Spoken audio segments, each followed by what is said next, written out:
Attention,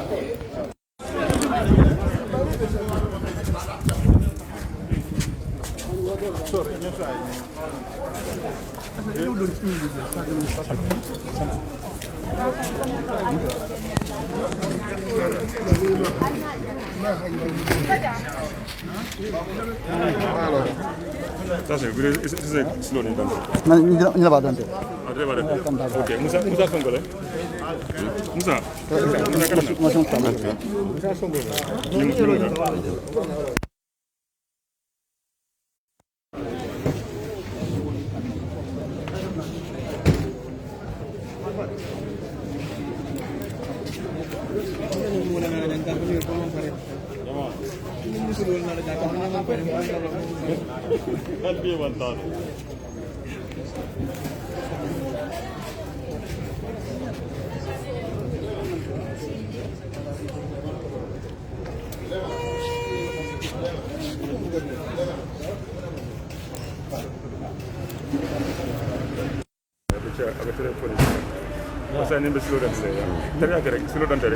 Assalamu alaikum wa rahmatullahi wa barakatuh. UDP for all. Katabula UDP bala. Kamol be kontong. Ilama be ku jimala nyimbe nyimato. Ani nyo wakilindi bengo. Kabirin kata party leader la secretary general UDP. Minin kata United Democratic Party ti. Atelon political party mi yalon ko abelon din gambe jamannu. Kam fangol sula banku di yakang parti kili yakang kanama be jang nga domandeu min katano banku di yakang mfana ngam bulola UDP bakang mimbe dending bawsen na nyaton kaya kotola anen kabon na ka fofananna mi yalon ko la UDP for all til president bala ya maroka min kat Aisha Susoti anen ka fo fama min kat ta Saikou Jabbie yo wota Saikou Jabbie atel nyanta kadiamu atel be lori nyati long la teng bari ko min bunya bi jele bunya seyo bi je ayente ko no suwandi pour nga silo dante ko nim buloni min benta nyin masim ma flol teng ke sambanang kanedi United Democratic Party la nyaton ko la min keta bawsen daboti min be lori te nyati long la jama nyati long la yon jututa en fong la bake na ngani yo musabalati ngol ngandi ya pour ngana fenam yo bari mona tinna wo man keno folo coming ngani oni fanko le kata ngani fulo min tobendino folon ko do ku wato mbolo kono mawati soto kasi yondo kula dum be sura ni joran damma la wodi ala ne ko be joran do stindila no ma mi yalon ka be joran do letindila min be bulu wo ke folo coming ko sayeni documentary kalifa wol natanu nyimfe ni ale niosi sulata sabanjang min fanana ni ale notindal wat min sa samanan kadi na nyaton kabal min kada bawsen daboti Aisha Suso la presida yakoto ta Saikou la fa yakoto ani Fatma Jabbie la fa yakoto ani UDP for all be min yalon ko e bulo fay nyokela do mon dingol ye bato kadi patiola mbol fanan be teddulan be jayla min be gambe ani gambe banta UDP to yakan bawsen na nyaton kakota na de nyol be executive all sino executive kata fo duma ngamo be konton nyina mun do mon dingol tin sami fono yo masingol tabol fel mbadina bawsen bulu ala alfa yakan assalamu alaikum.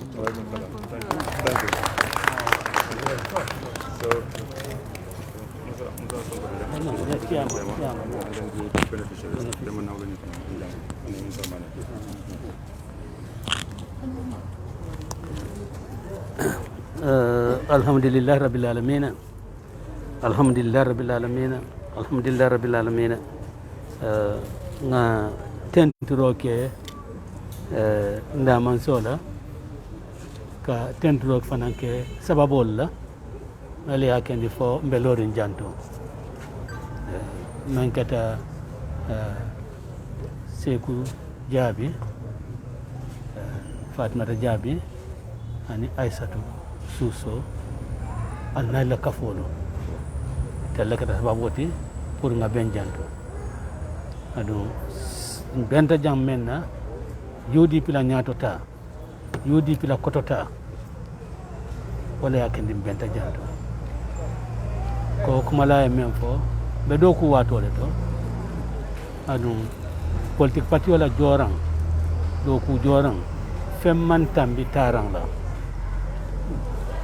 surtout ntel be dulan melto me dalon ka ko silol man trame bulol kono lon wala kono silol le bijeto taram man do ku joram man tambi ni motorcycle lol kal tentu ko aliyal fang bali alla nafulola aliyal dimbayal bali kadi UDP la pour UDP lafta menna ka Gambia bondi fosi sono yano Gambia bele bal tentula hanna ya tara même man taran kun bele be tenturo kala katu banko be alhalo mento ka bondi alhalo to o mu banku dum bele la nafati amanke UDP damana nafati adum fem botani alhalo kono e be tenturo kala mol la le melano ka ko wala ma ko roke pour Gambia boni alhalo kono oto ninko be tenturo kala pour Gambia be tola man fili ala barka batu ñing abdila mella ala na kafo ko e fan la do ko wala e wafi e ka kato men ke UDP na fula du jeto e fanlu lo baro wala ya kendi ala ñi hakli ñi masato ko si jim fengta kaadi ñilla pour do ko si sono ya bulu ka motorcycle ke sang ka insurance of fanan kala ka license sibra sasa no ya fa ko bido alfan leta le license no kala alfan leta le insurance of kala but ani kana de complete ne wa anan na fo ñilo bi a te moment ka ko bi is good for the road you know luate mo mutarala ala ngal tento ala ngal jay abedi kam mella demba ani musa isni lon ka ko nyi amanke fansu motorcycle oti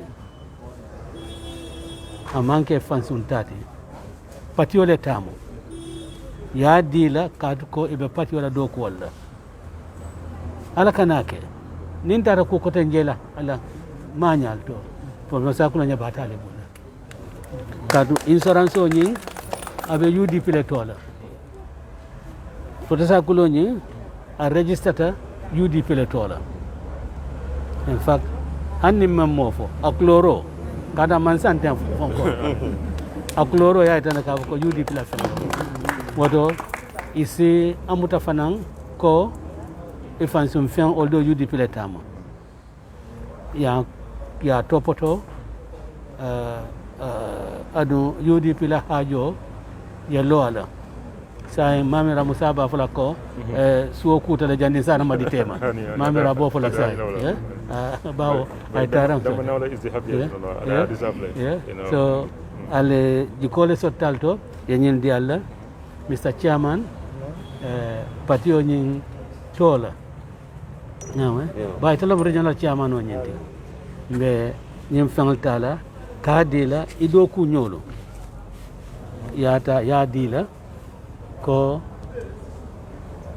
Saikou Aissatou nila molo yeyine dira yina nganiya at least mbe jikirim bakel de bawo ko sabanyang fanam binale wayen kontan bakele so no fanan nata jube robe kelale fula du jeto ngame damembe do kula jeto ngamira whatsapp le bijet fo whatsapp fo nani galemanda word bijeto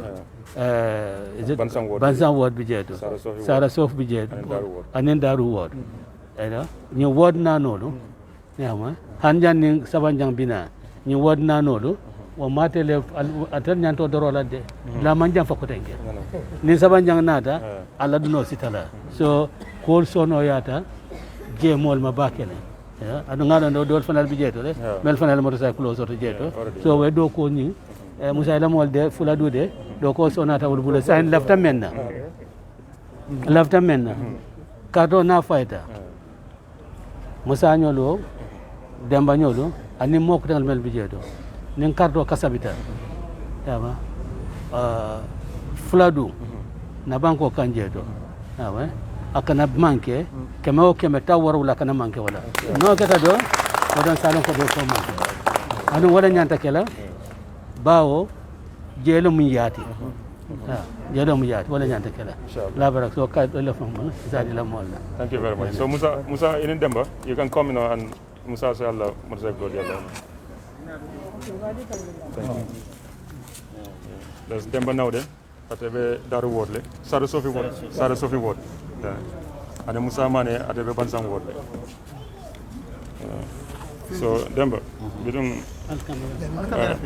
Alta Muru Alta Subo. Do you want to say something? Okay.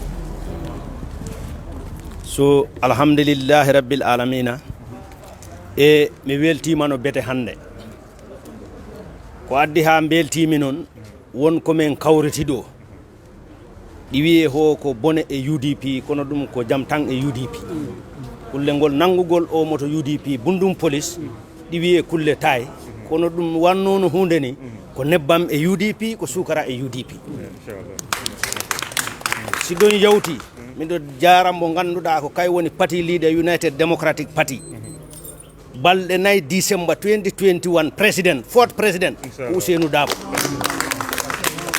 si ɗon yawti miɗo jarna o député amen honorable Sana Diawara o ala fenade to tundu amen ɗimmitel mum regional chairman amen ko bakkiliɗo ñande foodi bansango kuɗam mo iwataw ara bansan regional bureau administrateur amen Kairawa Cissé ɗi doga hakkunde ñamina e Fuladu miɗo welti hen no bete yawti ɗum miɗo jarna diaspora ɓe ganduɗa ɓeɗe kettini minen e ligge he nde wona Ousseynou ɓe jiiɗi ko Gambia ɓe jiiɗi wona Ousseynou ɓe jiiɗi de ko Gambia ɓe jii nde ɓe jii hanki ɓe jii han nde si Allah jaaɓi tundu ndu waylima de ɗi waɗi hande ceede gandira toon wattu fo wattu ɓe teguidira kala skulle o pati UDP comme diaspora ko ɓe teguidirta ɗo hono to amen ceeɗi toon ɗe ganduɗa ɓen kadi ɗe teguidira ɗum min tigui miɗo tawa hen ɗoɓan kunda miɗen tega toon mane kunda ko noon dulaji goɗɗi kadi ko noon nde wonɓe diaspora ɓe nanggani minen no bete surtout minen yimɓe amen hen suka goto ɗi Samba Takko Soule Sam e ba Karamo Diane mane kunda ɓeydi kettini minen e Fuladu no bete ndeno Allah ɓeydu golle mumen ɗe kala gonɗo e UDP no nanggu UDP Saikou Jabbie en kala mo ganduɗa Europe mo gandumi hembo anda ɓeɗi balla UDP ɓeɗi balla koye mumen nde minen kadi min daroto min jiya 2021 UDP government heɓo e leydi on jarama. Thank you very much. Musa Mane be fankola. Okay. Julo.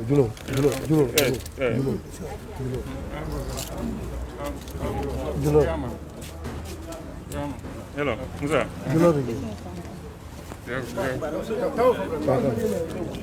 Yo, miɗo salmina kala UDP najo. Miɗo salmina my excellency Alhaji Aljanna Ousseynou Loya Dabo United Democratic Party. Ko o woni Aljanna Ousseynou Loya Dabo United Democratic Party. Leydi ndin ndi waylike fereng wona jarani campagne sa joni. Yo hande meɗen yetti Allah meɗen yetti Loya Ousseynou Dabo meɗen yetti député amen on Sana Diawara meɗen yetti Mayki Dabo meɗen yetti Kairaba Cissé e pa Saikou Jabbie Fatoumata Jabbie kala mo anduɗa no UDP an ko leydi ndin andiyaniɗa jaam meɗen yetti Allah meɗen yettima yo Loya Ousseynou Dabo anda o wi 75 MPP déposit maɓɓe on woni ɓe heɓata ɗum e nder Fuladu si Allah jaaɓi hay ko araymi ɗo no woodi wiiɓe hay hunde UDP meeɗa men waɗande mi yeehi ñawore kulle UDP nogasi go'o ñawore ha mi sokama makari ɓe wi hay hunde mi heɓani ɓe wi hiɓe jooɗi Sukuru Kunda hiɓe faddi ha ɓe wi a ñande okkami motocycle ñande Sana yeehi to mi hollay mo hayso koye capanɗe jeeɗiɗo neɗɗo yuɓe e MPP arti UDP si Allah jaaɓi koton andu weɗo miɗo salmina ɓe fof miɗo salmina Fansu Sama miɗo salminamo no bete miɗo salmina Alaji Tamba Diang kala mo anduɗa dal no wonani UDP miɗo salmina ɗum e wonugol UDP wona holla tan min miɗo UDP a heɓay neɗɗo an on wona UDP heɓa sehel maɗa goto adda on UDP on kadi adda goɗɗo a wawa addude yimɓe sappo kono sa addi goto ko noon wawata hebbinde yimɓe ɓe e kala ko falji men accanollan hakke eyyi on jaafoto seedade won komi yejiti mawɗo Bari kay woni youth coordinator amen Opa Fuladu gabbiɗo ɗum woni Fansu Sama kono liggueɗe ɓe mbatta toon de alhamdulillahi rabbil alamin sikku si balɗe ɓaawo seeɗa on nanino meeting mbaɗɗo Fass Belal regional chairman tawtorano nde Fansu kadi Fansu Sama e tunduyeedi doga hen jemma e ñalowma si Allah jaɓi campagne o woda ko yiya toon ko hettina no UDP heɓira leydi ndi 2021 président on jarama ok assalamu aleykum ngamo be kontona nto kay jang fo kontano ni atara ko abembulu min siata nyim fulati mba kalale wala kata fotam because ngalno ko UDP jarta nyalale ni banko be tembo min to bi banku din kendo be nyante bulo sitla nyobalale pour que banko nyin kanandi abuko banko kumbe tunendinne a santo waltuta je pour kata jiyo kono wotal be ngambulo dunga ko to ka bondi woto menna mul be kontona fefe yalonko e mari dala so bondi pour kany masima plej mba be contondiro futandile ma ka fon contente bakale so plej ni hansa aba continuer kanne ni nga asoto saba fonani mba sambalal pour ka sama na tundol kan do at han dana siarar fon da mala sa sama no fo tundu ko tongol fanal kanne pour ka je ko UDP kol mil bije do ko se sono ye bulo ko no nyame anina mol bit be santodo ke fa hamundi banko bita kan nyame because modol malon ko gambia be tembo min to sain tenting ya nga mo be kontom bake a tonal kontom la la baraka. Thank you. Yeah, Allah baraka bada. Thank you, uncle. Yeah? Okay. Yeah, baraka. Yeah. Musa mane. Thank you. Thank you very much.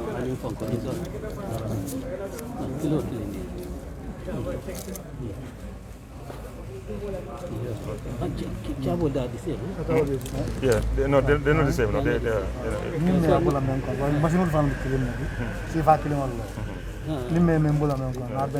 but I'll double check that with them. I'll double check that, yeah. To make sure that in can go in my channel. That's such a normal.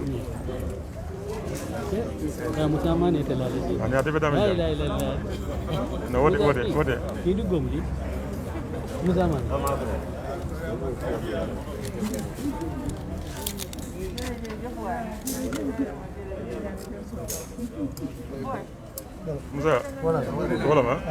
Okay. So dem manila mi dara.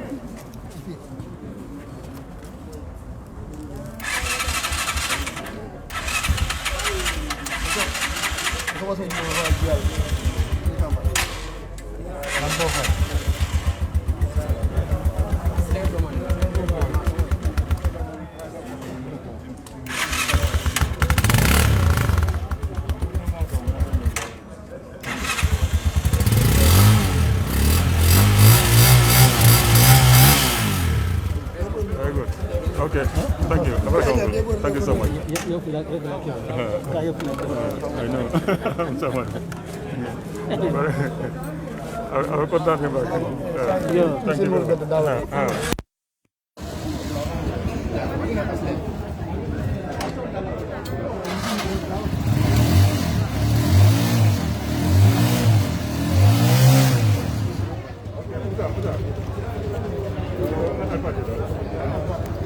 Okay, Al-Fatiha.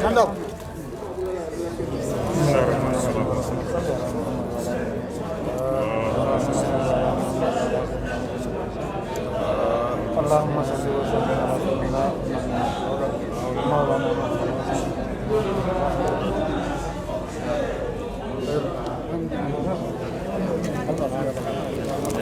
Thank you very much.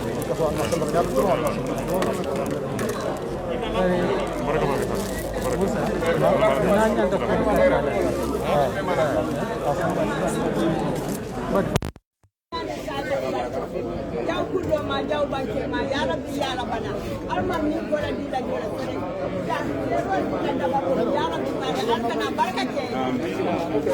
alkana barakate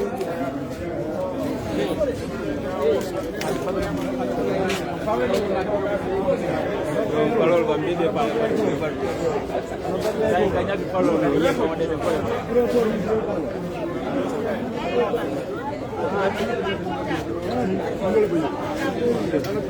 Kalau mama semua anda, kalau mama semua anda. Kuna mana anak-anak kuna. Kuna mana dah, air tu biru dia. Kuna mana.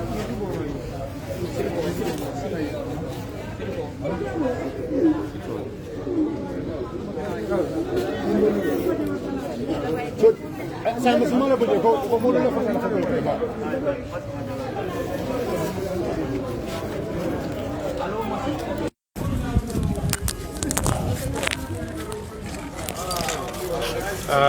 Guys, we're coming back. There is going to be another presentation. So,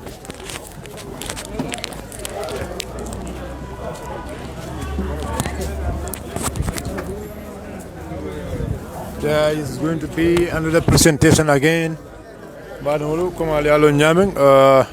la presentation following ki jang wala mu presentation di presentation me alonko UDP for all wala li masma flata ya di ila molla. So right now the next presentation of men kanake fana is on amalo jumala wolte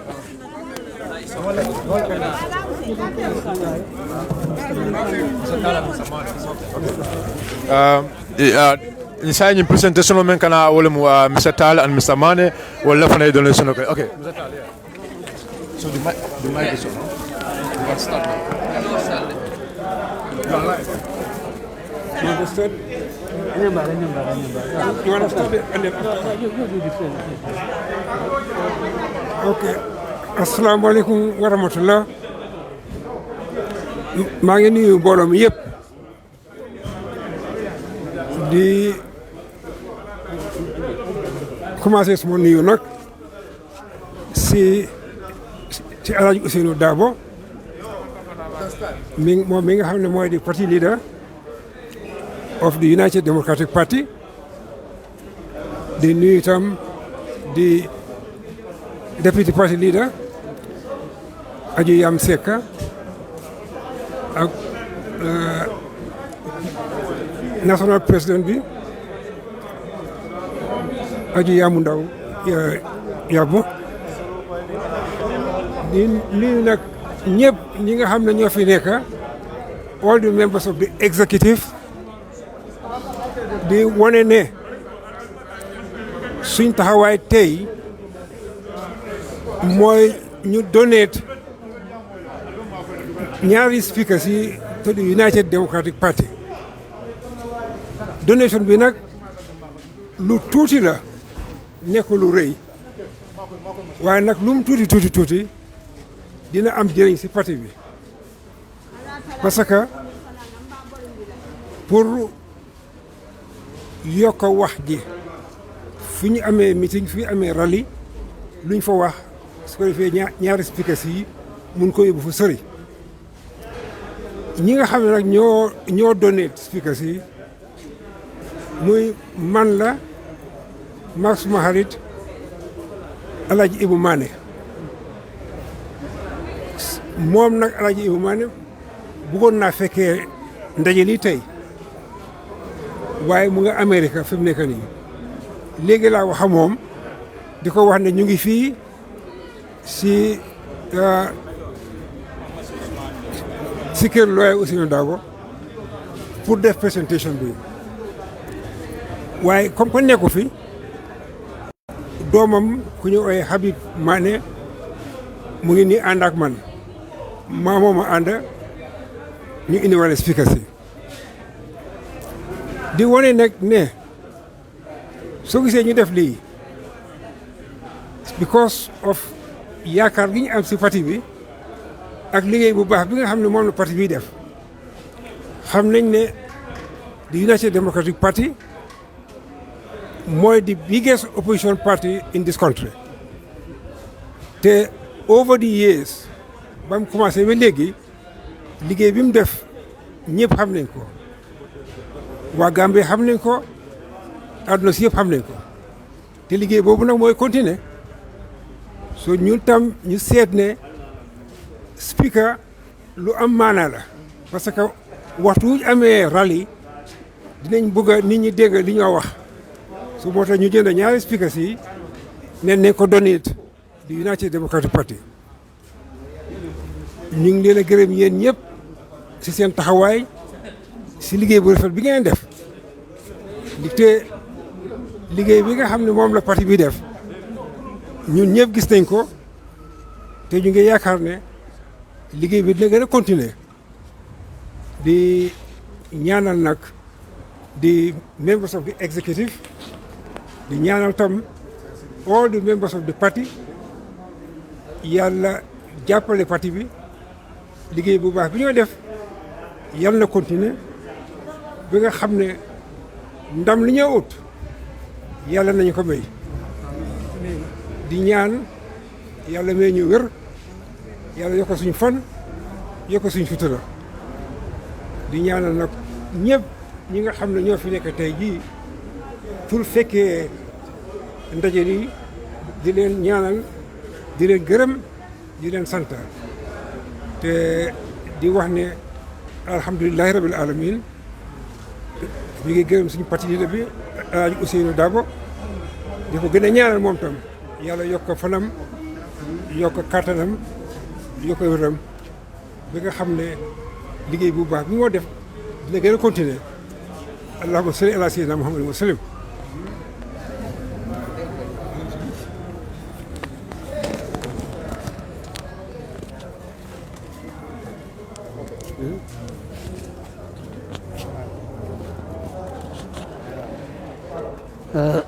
jërëjëf Mr Tall maa ngi njëkk a rafetal teewukaay Adja Saka deputy party leader ak national president Adja Yamunda Yabo di am mbégte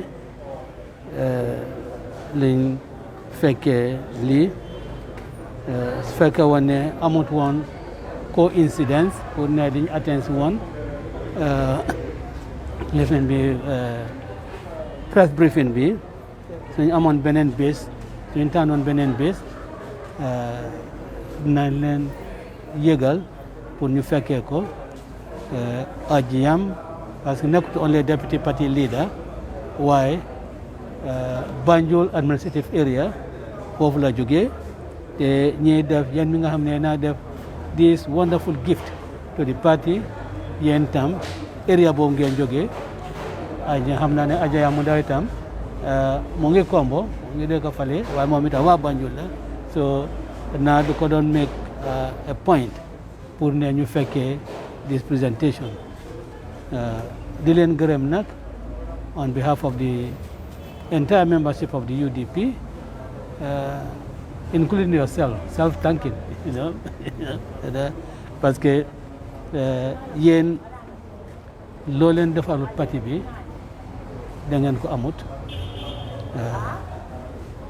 you sacrifice everything depuis 1996 ba tey ñun ñoo yéen la o parti bi moo yéen la yéen a jiite parti bi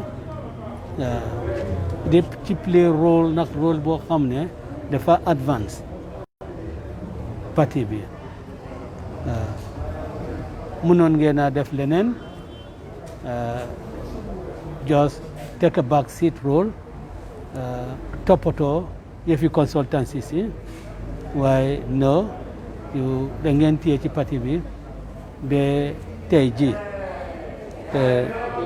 xanaa ñu gërëm leen ne lii dinañu dimbale lool ci suñu political activities because gis naa ne there are portable battery sound so amul courant sax mun nga cee def battery dégg nga and also solar itam so lii ci kaw gi remote areas they become very very handy foofu you know of course pour amplification of sounds su ñoo am meetings in this area sax foog ñu yóbbu leen def leen on standby so that if there's a failure on any of the things ñu mun a leen a use so ñu ngi leen di gërëm di leen sant bu baax te dama bëgg a jël this opportunity nag pour gërëm leen ne da ngeen ma sigil benn bi leen appoint bi ma recommandé pour ngeen nekk ambassadeurs te Adama Barrow ànd ak man ñu am point leen as ambassadeurs liggéey ngeen def ci seen mission si pour njëriñu Gambia government bi xam na ko te di host country tam gis na ne yéen da ngeen nekk ambassadeurs yoo xam ne the interest of your country doo rek ngeen a topp Koto Ibu Mane I think moom amoon na the award the best the best ambassador. Lolo speaks volume of his diplomatic skills as a diplomat, his dedication to his work, ak nim doon doxale diggante ñaari réew mi xëy na benn Gambian ambassador defut ko foofu looloo tax ñu jox ko award boobu so man di leen gërëm di leen ne da ngeen ma sigil and I feel very very proud ne I am associated with you and that there have been other ambassadors yoo xam ne do not come from the United Democratic Party and kenn tuutewul duñ tuuti loo ñoom itam seen effort si liñ defar réew mi we will not do it but nag dinañ ne man de kii de suma parti la jógee te lii ak lii ak lii def loolu mun nañ ko mun nañ koo wax te sañ nañ koo wax itam di leen gërëm di leen sant on behalf of the entire executive and on behalf of the entire membership thank you very much.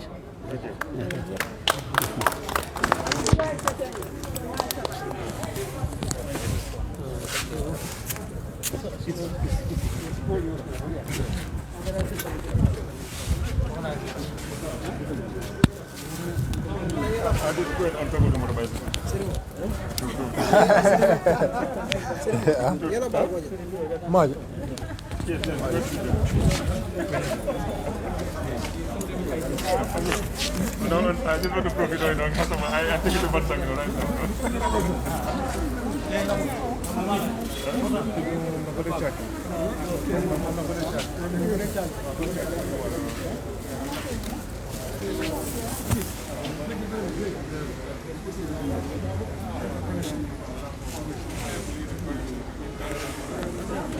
Mbadewolo comme na fale nyamen dorong bali parti leader la official tijang mais alon ko wala be locating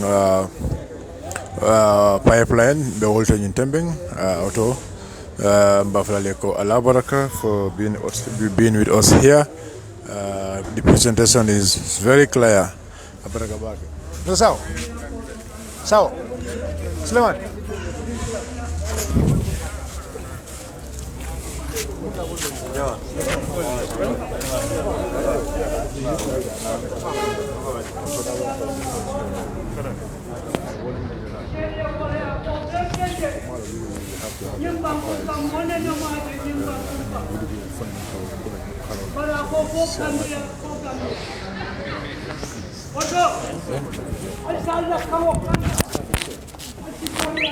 Let's start this way.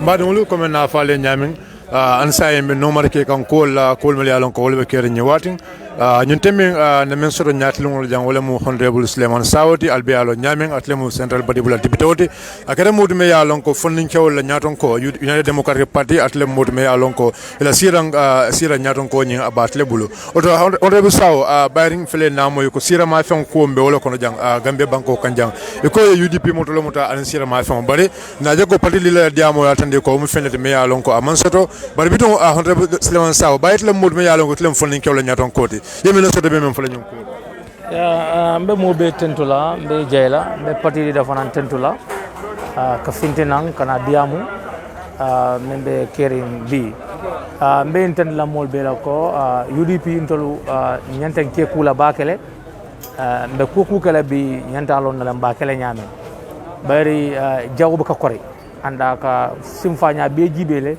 abe kangomel la lela praye torka andum système mol botem banko ka memu ya jambela système oti ni momo lo mu tagetoti e ka fenne ke fumem batinal mem be nondela nawol beji janne kata ka drokol mabu mol la dlalto mol la motol kono o ka fendo ke they conspire against you pour ka ceder ñini mais alon ke mari ta ke dum de problème ko o UDP fondin jol be diamulali ka menken num inshallah fa so se bor ñoo inshallah fa bu solo mo ñinti ko nam fan jenken dol be fem be UDP nondela na make sure na jenke way andun na kay ñola kantarlal nim mo moy ku moy mola ma fa la kataba ke information on ñelli because this is just the beginning na lol ne be atem lale pour ka mol fa atem lale pour ka mol sorong ebe attempt la pour ka drogol ta ke ka mol la dulal to but nyante tata ready la for anything for 2021 men keta banku dolto anin dulal to we still know that these people have a plan anin kana miracle Yaya Jammeh is gone so fengo be bantale but Yaya Jammeh la style of politics and our system of governance I may use ka fang entrench kana state institutional use kana nafulol tinya ni ne be jawya la wati and the evidence has shown so woto be mo be tentu la be mo jela ba fa lu so to be more vigilant to be more cautious yetara korosiro ke kan kendeke nalon ko nyin case member caring thing we allow the police to go with their investigation we don't care you understand but nalon ko UDP is not known for smuggling drug is not known for trafficking is not known for possession so until we allow them to do justice to the cause and the level of police will investigate as soon as possible to report to the general public. I thank you for your kind attention. Mr. Sao, yes, Banulu, comme na fale nyamim fanang, ansa mbalier, pipeline UDP, la parti leader ala soko na mboloto ala officer me ya lonko wala be kairava avenue nyatlong la jang ali ajale bi kaira cool mel be kata jang UDP la bari la diamuta cool mel ya lonko wala be sujiring nying drop cola mota ko danga diamuta ku jama ballala o kono kabin jirana duma natnaje mel ya lonko UDP for all aning ta Saikou Jabbie kafo wala fana natna ka masma fula di UDP patiola o kola la fana natnaje fana Mr. Tal and Mr. Mane wala fana kita multi mel ya lonko ye loudspeaker flat sega pour PA system o me alongo kadiamo son and UDP ko bul yo flat sega ya di UDP la yo bara ko no don mbadi ngulu al nyabe mo la me alongo wala be lolu nyaroten wala Mr. Malik Sow nimmo mo malon sa fo jumale Malik Sow le mot me alongo 2016 at le mot me alongo 2017 at le mot me alongo at la lota NRP même Ahmed Bala Patioti nyamina wes tundo wala tundo me yalon ko president Barole NPP sense ya aussi on nyimbe wala bulo maliki keda modi me yalon ko abenu NRP la anun kabin karto fayta NRP ya dan kabin karto fayta GDC ya dan katre kaso men na auto among fancy ba bidon natna je fanan ko danke NPP natna elin GDC nyo sabo ka jela maliki keda modi me yalon ko kaftanu NPP kan ke ma koy pour yo sira woni muta ya soto bari naje ko karde fa nyun ko la maliki keda modi me yalon ko abota NPP anata kafra UDP ka maliki sa ifele inata UDP anu neje ebe kada ku bala UDP malik mina tinna ikeda modi me yalon ko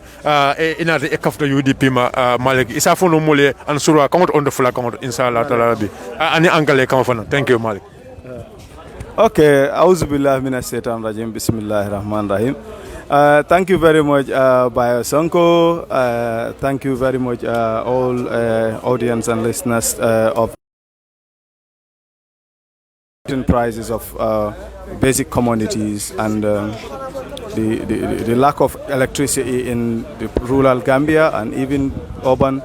I mean, these are contentious issues that need to be discussed. I mean, and there were a lot of attempts that were made by this government, to distract UDP or like to try to kind of, frustrate them, one can say. But the truth remains to be the same. Like UDP is a formidable force and is unshakable force. Like what is so cunning and so surprising about our security personnel is like the level of unprofessionalism that they are exhibiting when they are executing their duties. For example, we have seen in the past the Police magazine, which is the the media that they communicate or with the people. Like when things are confiscated, they used to take photos or pictures of what is being confiscated, being it weapons, knife, guns or machetes or even bundles of drugs or tablets of drugs. They used to exhibit that for the public to see. But with the case of this UDP, I mean, the car was using. This is purely unprofessional, and I think it is politically motivated action just to distract and to destroy the name of UDP. But it is not going to happen, as the party leader earlier alluded to. Like, we can be more than focused than today. So the other thing is, we all know how the status quo is been run and is rotten.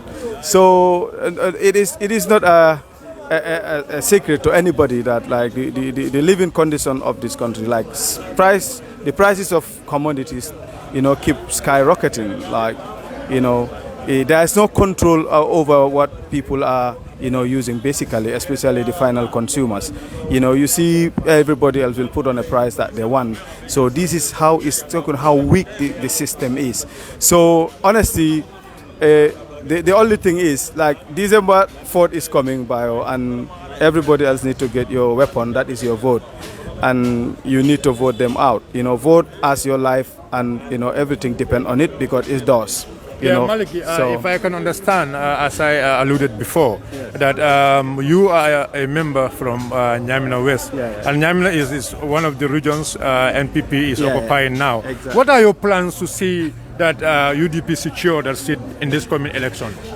Okay, thank you very much. It's a good question, but it's just difficult sometimes to preempt.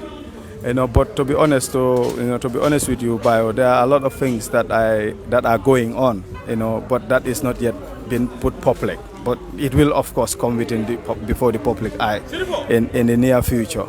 There are a lot of progresses, and in fact, the UDP is scoring a lot of ground, and the constituency bit by bit is changing. It's been painted yellow. So I speak to a lot of people. In camera.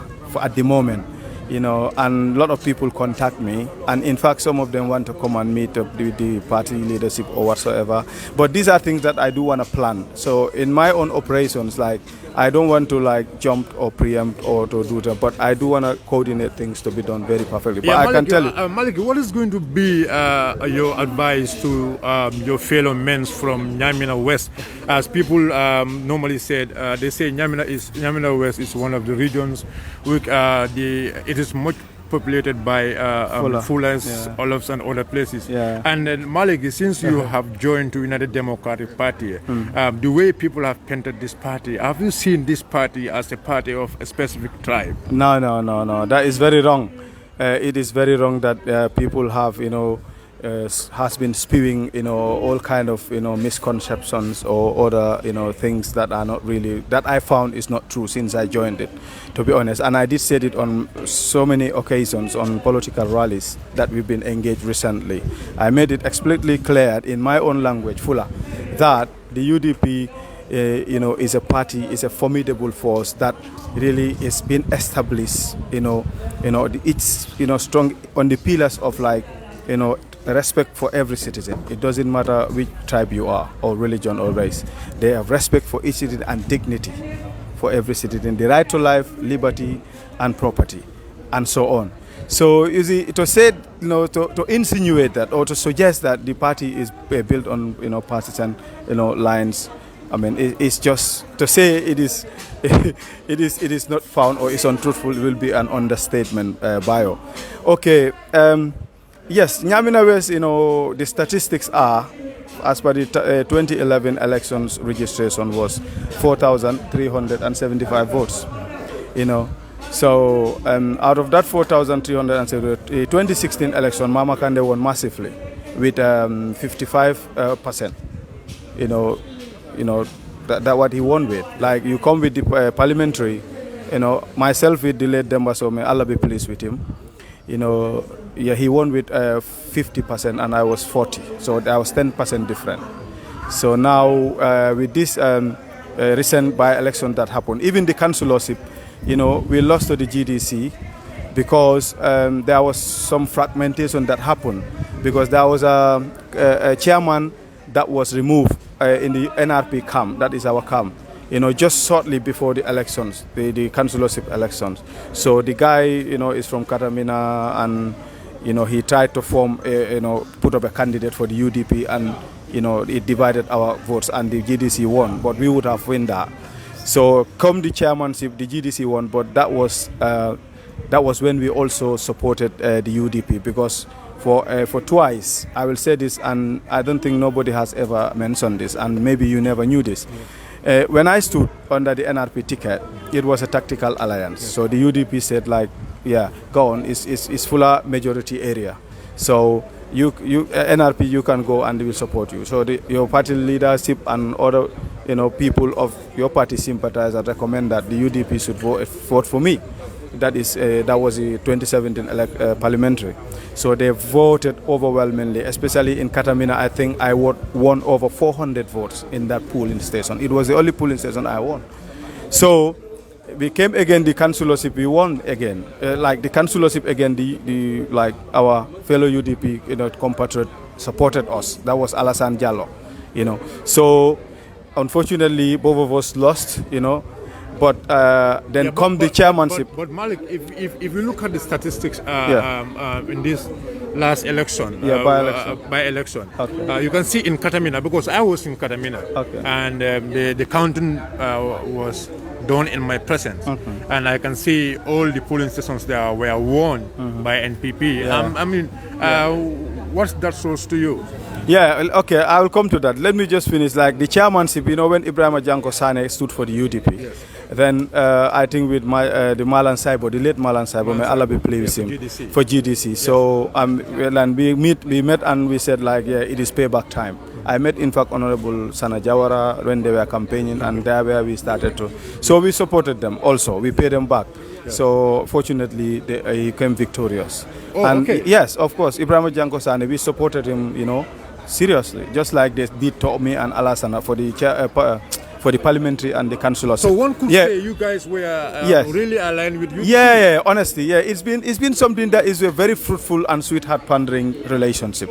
So for whatever reason, when it breaks, I don't know and how, so I cannot tell that. But to come to your questions, you see, with the NPP winning all the polling station, 9 polling stations in Nyamena, there were a lot of conflicting interests and a lot of reasons that are behind this, which I think Maliki, it's going to be very important for you to say some of this, because you were helping NPP at the very time. I'm not saying you were a member of NPP, but you were a sympathizer at the time. So I know you were somehow privy to some of the tactics which NPP have done to win that seat. Exactly. No, not really privy, because to be honest, with you, I was not trusted. Yes. In fact, there were a lot of qualms and commotions that happened because of me, which I later come to realize. But they put me under surveillance that I'm wearing a UDP paraphernalia in secret. Like I'm a UDP, simple to say. Okay, during that campaign. You were with them? I was, yes. I was never trusted. And I will tell you this, I supported Biromso because he's a relative. Yes. And there were a lot of pressures that were put on me. It coincided with the passing away of my mom. Yes. May Allah be pleased with her. Yes. So there were a lot of things that were going. And I think Bro Sabs, when I cross-carpeted here, or when I joined the UDP, or during his introduction, he did say like, I did support them because Briom is my, brother.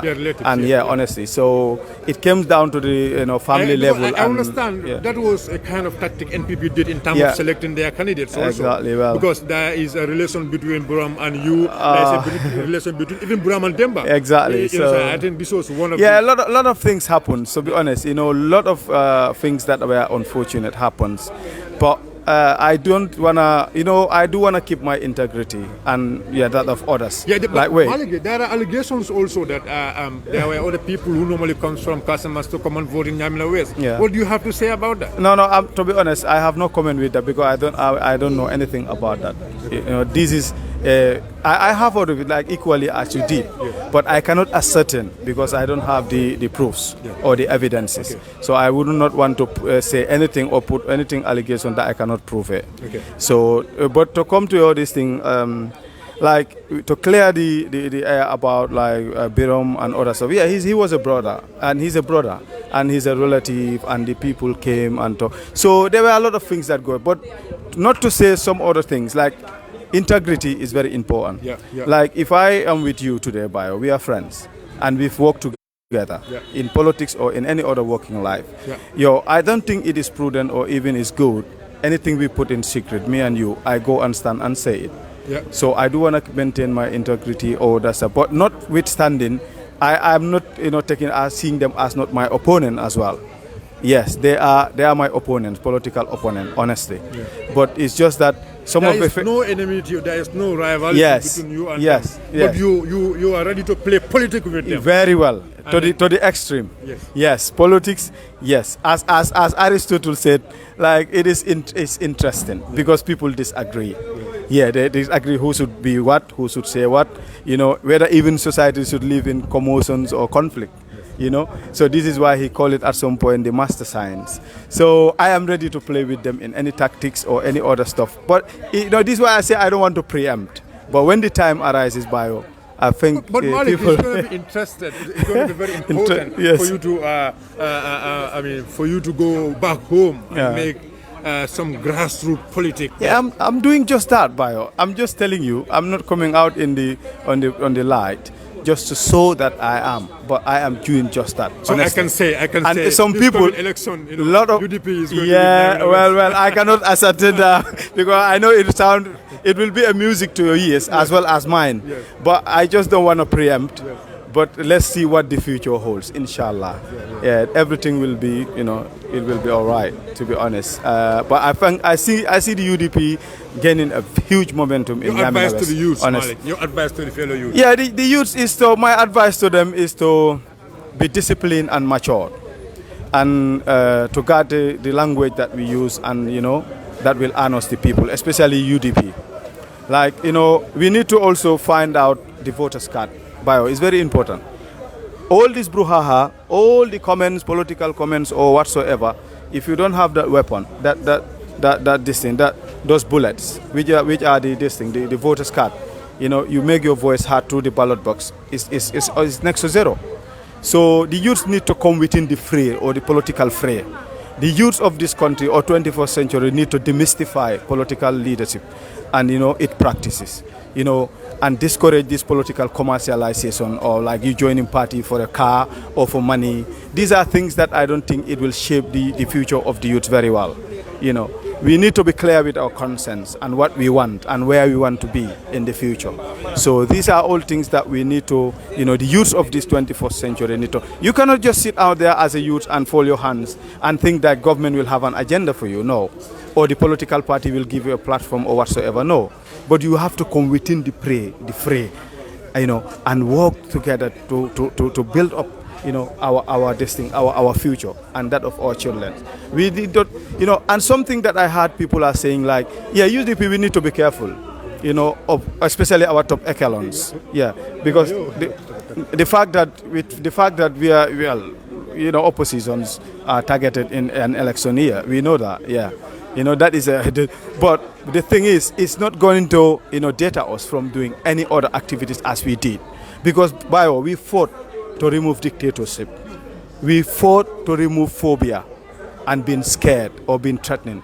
We fought to remove that lion, that wounded lion or cheetah in that house that was barking and biting on every citizen. So the reason why we do that is just to build up a democratic, to come from a democratic, a dictatorship and a weak democracy to consolidated democracy. You see? So to do that, the youth cannot be behind. They cannot be left behind. So whatever reason. So I'm encouraging my fellow youths, to come on board, especially with the UDP, where you will have the platform to speak out loud and your voice will be heard. And you can speak for the voiceless as well. So you see. So, and honestly, this tribalism, thing, we need to back off from it. Comments, tribal comments. Yeah, the tribal comments tribal bigotry is something that I cannot buy. You know why? Because I believe the West developed, because they were able to fight against tribalism or this sectionalism or religions and other stuff. You see, the 30 years European war, that was 1618 to 1648, was based on these different issues, like the economics, the tribes and other stuff, ethnics, religions and others, So this is what they fought for. Did you hear in the UK that this white man is this or that white man is that? Did you hear it? You don't hear it. In the developed Europe and this thing. And one of the biggest achievement of Julius Nyerere of Tanzania, was that he was able to bring together a lot of different ethnic groups, to bring them on to speak Swahili, one language, where they will all see themselves. You see, this was a big achievement on Nyerere. So this, look at Kigali, like Rwanda also. You know, Kagame have made a big achievement of, in fact, criminalizing about this tribalism. You see, so it will always, you know, we all know we are belong to different tribes, yes, but it does not qualify me to be better than you or qualify you to be better than I. I believe we are all human beings, you see, and we are Gambians, we are Africans, and you are Mandinka, I'm a Fula, and what else? We marry one another, you see, and we be friends. So leadership does not come with this tribal sentiment or parochial issues like material, money, and tribe. This is something that I think is destroying our patriotism and the way forward for many African countries, not only Gambia. So this is something that we need to discourage, Bio. And I urge you people who are working in the media also to be very, very, to be very ethical, and, engaging people in those areas so that, they will be sending the messages out clear, you see. So, in a nutshell, Bio, if unless you have any other testing, we have spoke a lot. So, and it's a Ramadan. Okay. From our mama. Okay, all right, mama. Speaking in to advise all of listeners about this, cannabis case. Assalamu alaikum, Mayor. Mayor, luma buga mo dama buga rek yow tamit ci kalama olof nga lo am pour wax ci wa déglu ko di olof yi inshallah pour affaire tay bu ñu wax ni dañ fekk ci moto yudi ansu billahi mina seytaane rajim bismillahir rahmanir rahim kontaan naa bu baax pour nga laaj ma lii kontaan naa bu baax a baax pour nga laaj ma lii abuka fu du ega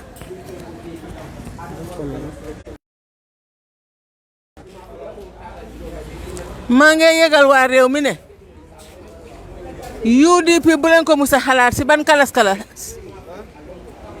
benn loo xam ne teguwul si yoon bu leen ko kenn xalaat si UDP ak ñi àndal ak njiitalam ndax ñun ki njiital dafa jàngal loi bi xam li baax si réew mi teg bakkanam teg alelam teg lu nekk kon nag tey suñ ko utee façon ngi ut bu nekk si uti tapale uti ñuuj njaaj nañ ko tegee boor li ma am pour wax te li ma xiif pour wax lii musu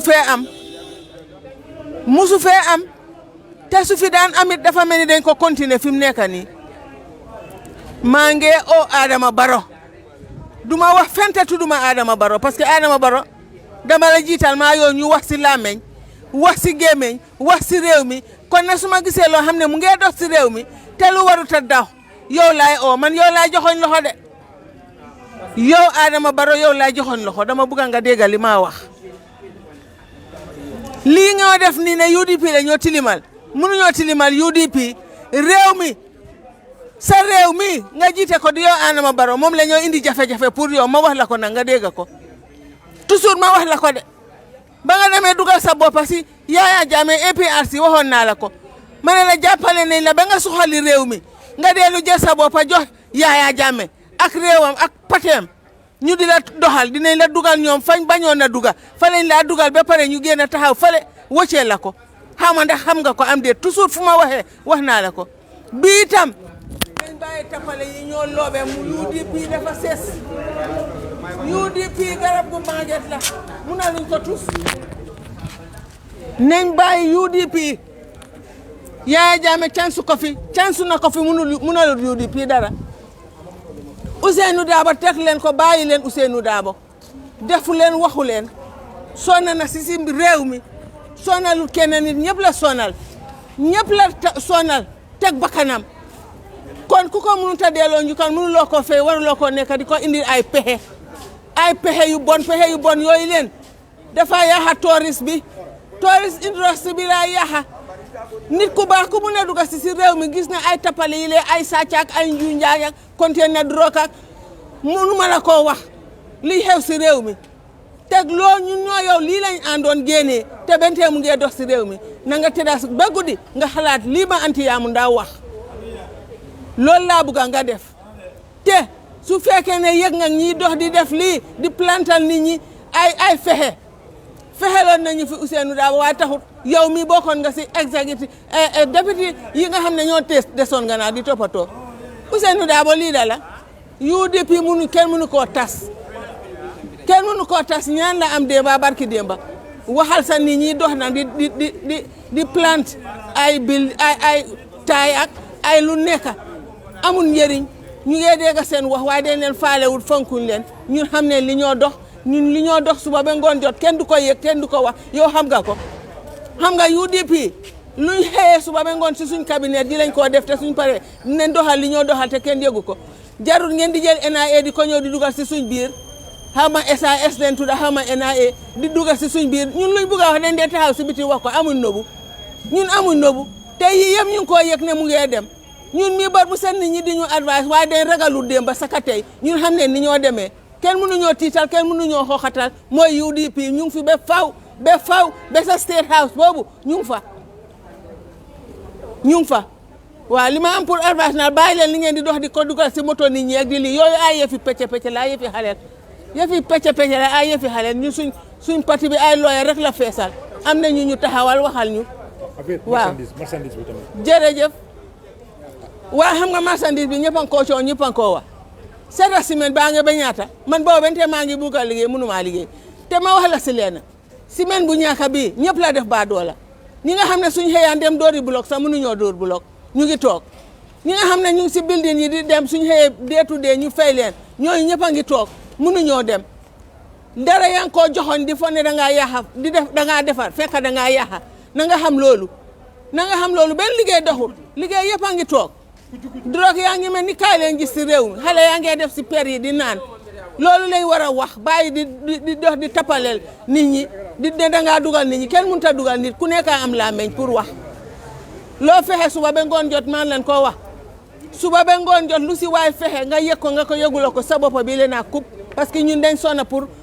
pat nguur gi toog ñun dañ si daj lu nekk kon nag suñ ñaan rek guru nga war a umba sax ñëw tuubal ñun guru moom nga war a umba nga ñëw tuubal ñu soo ñu tuubalu sa nguur gi du dem maa la ko wax man Aja Yaamu Ndaw Yaabo maa la ko wax maa ngi taxaw fii jàkkaarloo àdduna yëpp di ko wax ragaluñ tey ragaluñ ëllëg ragaluñ démba saka tey lañ gën a jiitu ndaw yi taxaw leen ñu si seen gannaaw taxaw leen fuñ teegi tànka ngeen teg bu leen am tiitukaay bu leen am ragalukaay bu leen sàcca bu leen fen bu leen tooñ kenn waaye lii yoon nañ ko toppa te ñun ñëpp si lañ wéy fi lañ wéy ba egsi fii tey lu Ousainou Darboe lu baax rek la ñoo diktal lu baax rek la ñu Ousainou Darboe di diktal te bu tànka boobu leen jël kon nag yéen ñii toppale si diaspora gërëm naa leen bu baax a baax seen liggéey rafet na ku nekk yaa ngi jàppa ma ne drogue bi la ñu ne dañ ko def si moto ñaari ñu ngi si koore ñu ne kaay leen indi leen ñaari moto bicycle ñetta sax indi speaker loolu lan la mënuñu UDP dara kera ba nga gisee ñu joxe moto ñun ñoo njëkk a def présentation naa aji yam moto yi ñaata moto ñëw te sa kanam rek na xam ne jigéen ñee jiital UDP ba faw rek ba faw soo na ne si planté tapale yeeg naa fi xaye di register ñu waruta register ku nekk nga ne kaay seet soo ñemeñee waxal sa ñii di la defal nii la nañ génn utali la nit ñi gannaaw ñeme nga bes nekk mbor sampa sa mbor ragaluloo tiituloo rusuloo nga taxaw di wax ne maa suma yaayee suma papa yi ñoo bore si dinaa leen buru nañ xaar du loolu nga wax yaa ko wax de ñun waxuñ la de ñun du ñee jékkee-jékki rek wax la dara sa wax lañ dee wax moom lañ dee toppa déglul wax dafa nooy dafa neex de wax dafa nooy te neex de nga toppa ko faatee démba ba nga tege sa bakkan bi ñoo teg suñ bakkan bi ànd ak yow di ñefe tey ñii la toppa nga gis police les NIA yi dafa neex rek ñu toppa la loolee wax na ñu def suñ paree dem fale wocca la fi su demee ba last minute ñoom ñëpp ne receku du yow gis nga nit ñi ni defoon Yaya Jammeh ba nga naan ma anti Yaamu Ndaw nit ñi yëpp fan leen jógee ma ne la gis nga nit ñi léegi de na nga fàttaliku sa woot boobu de anti Yaamu Ndaw gis nga nit ñi yëpp fan leen jógee fan leen nekkoon bii tam nii lañ laa def dinañ la toppa ba last minute ñoom ñëpp ñu rocceeku na nga bàyyi sa xel si loolu amoon nga si idea amoon nga si expérience jërëjëf nuyu naa ñoom Ba Mama Seexu Seedi li Sana yéen ñëpp seen plateforme yéen a ngi def lu dul jeex jabaate gis naa ko fi sax nuyu ne ñëpp Baye Sonko yéen a ngi def liggéey bu rafet UDP TV UDP TV and media ñoom si kaw ñëpp a si kawam di liggéey seen liggéey rafet na ñëpp koo xam ne yaa ngi liggéey pour sa réew bul gis parti bul gis dara parti yu ndaw yi di jóg nag dañ ne sponsor dinaa ko fi wax maa ko wax man Yaabu Ndaw Yaabo bu leen jël seen carte yi wala seen register card di dem di nominate koo xam ne xamuloo fan la faaxee ko bu leen ko def bu seet leen seen réew yi tey ñuy daw di dem tey nii yëpp seen kilifa yee ko liggéey kon na bu leen jël seen bopp sànni ko si dalasi su doon dalasi rek maa nga seet sa Adama Barrow di lekk na ma neexee waaye defuma ko yéen laa yërëm yéen laa xale yi laa yërëm soo na ne ñu ngi dee si géej gi jërëjëf kay nuyu naa la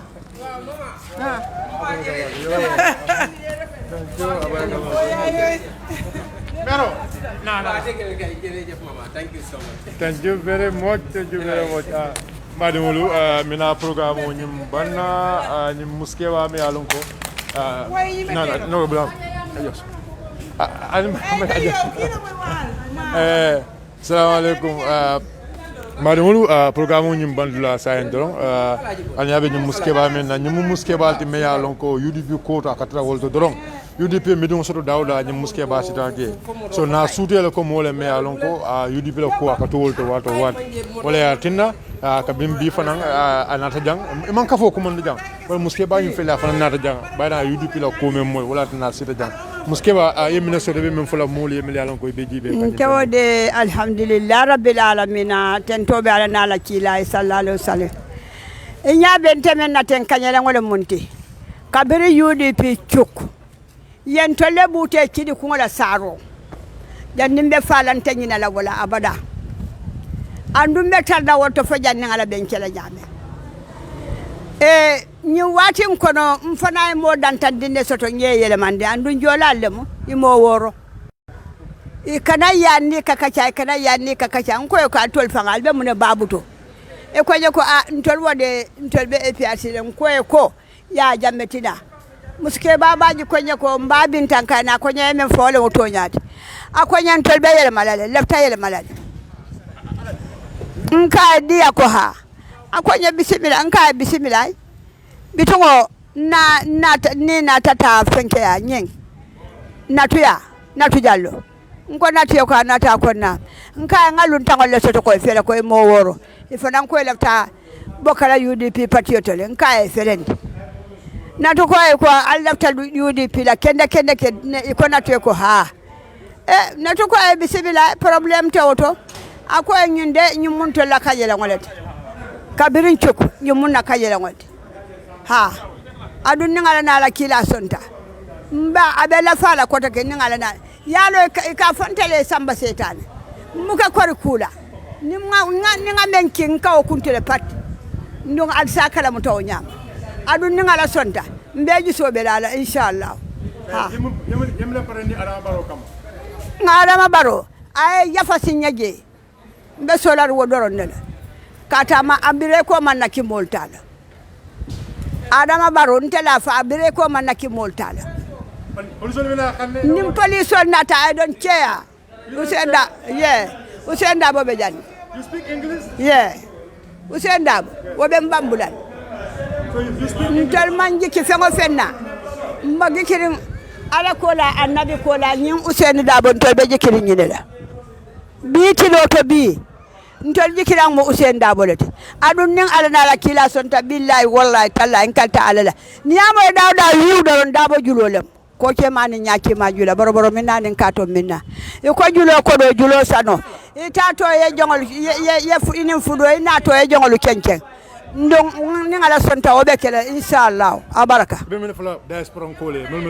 diaspora nkolo ala baraka bake ala umari ala mallahu taala maso ya alfana jo alla ke bara nyimala ale usenu kal nyamen ya rabbi ya rabbana alman sawolo lan jawluma albe do ko men na ngajela andu ngali kibar mo le fana andu ngala na la kila sonta to nyalan tol dol bu kayela ngollete mbire ko man nakimotal baran ka dadaro fanan kele ntolla nyim patio man fe yala bi man fe yala sam andum be dada ro kan wati o wati al yakala muto al makala muto tol be dada ro dorondel man tara tiñaari koto adum fego fe na tara misali kamba amari lafta yele mala doron ke sabanan nen tabinta jobun ke sabanan nen koy ko na ngatara kankile ngatara pati kile ha wala mun tara do koto o sala so akonde be muske ba jama sama kan nan UDP ha oto mbaɗigol mbe den la jandron comme ali amoye ñamen maire mole meya lon ko UDP o ba hamut lo wato wata ɓe parlen UDP lo kolo wato wato oto biton mbaɗigol mbe den le jam koten ke fo wati côté ala barka bake tan feyo time ha